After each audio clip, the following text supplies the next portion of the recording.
In Ohio, Curtis looks at the huge clouds in the sky while standing under the rain, confused because instead of water it appears to be motor oil. However, it's just a dream and the weather is actually lovely. Afterward, Curtis has breakfast with his wife Samantha and his deaf daughter Hannah before going to work. Curtis works for a construction company while Samantha is a housewife that takes care of Hannah, but she also sews things to sell at the local fair on Saturdays. That afternoon, Samantha is hanging out with some friends at home, who brought their kids for a playdate. One of them notices Hannah has grabbed a dangerous piece of wood with nails, so Samantha has to rush outside to stop her since yelling warnings obviously doesn't work. Moments later, it starts to rain heavily so the construction workers have to stop for the day and the employees catch a drink together at the bar.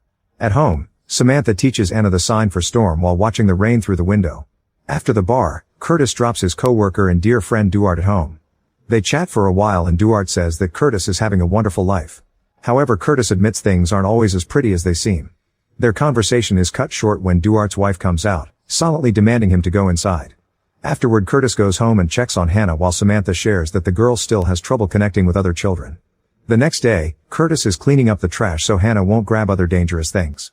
At that moment, a heavy storm appears in the sky and suddenly a lightning bolt hits the ground, causing Curtis' dog Red to start barking like mad. As Curtis moves to hold Hannah's hand, the dog breaks free from its chain and attacks Curtis, viciously biting his arm.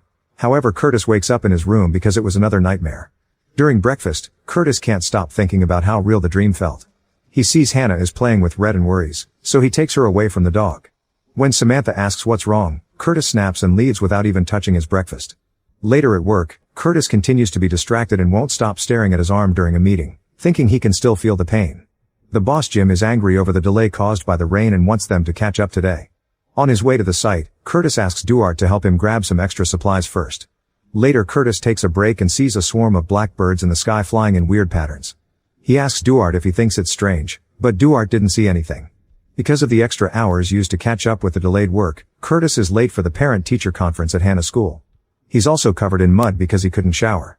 They're taught more about essential sign language for their children, which Curtis needs to practice more. Since he doesn't spend as much time with Hannah as Samantha, he doesn't know enough words yet. Sometime later, it's raining again and Curtis rushes to get in the car with his daughter. The rain makes it hard to see and it makes them crash. Curtis' head is bleeding but Hannah is okay. At that moment, men appear outside the car and start breaking the windows, with one guy holding down Curtis while the other kidnaps the girl.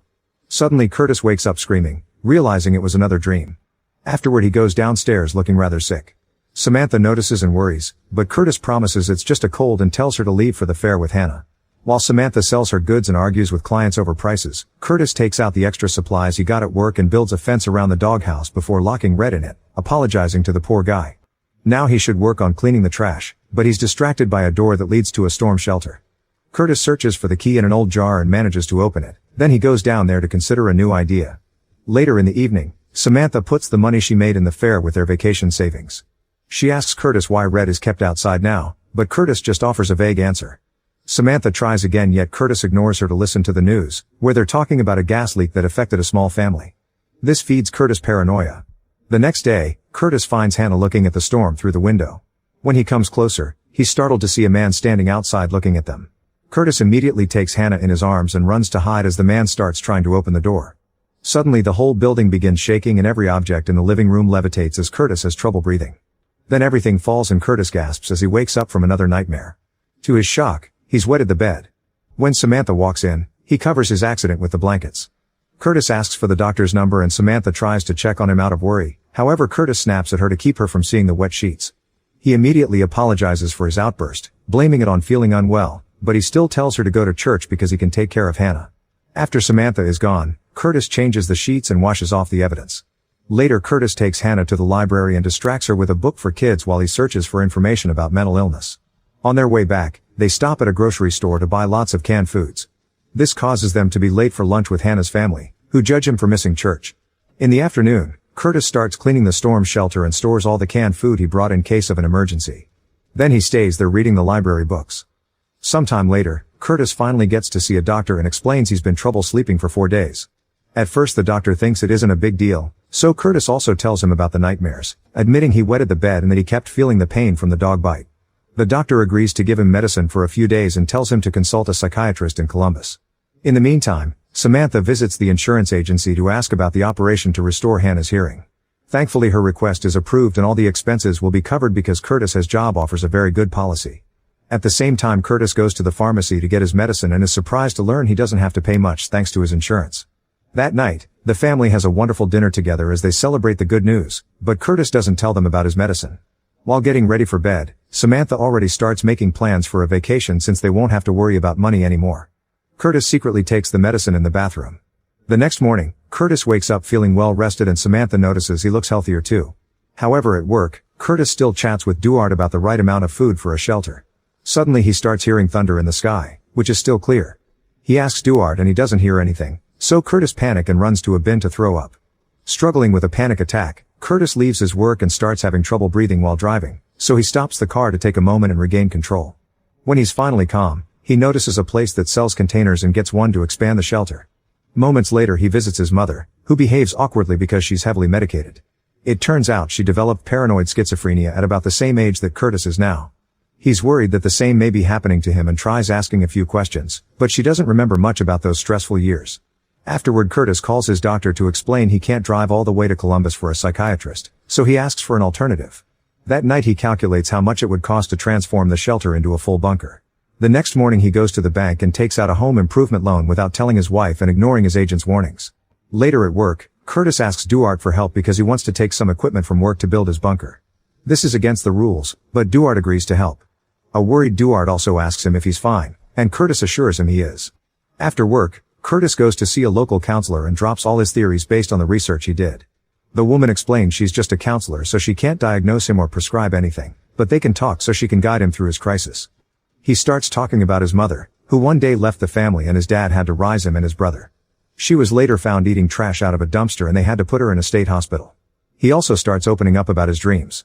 In the evening, the family goes to another school meeting.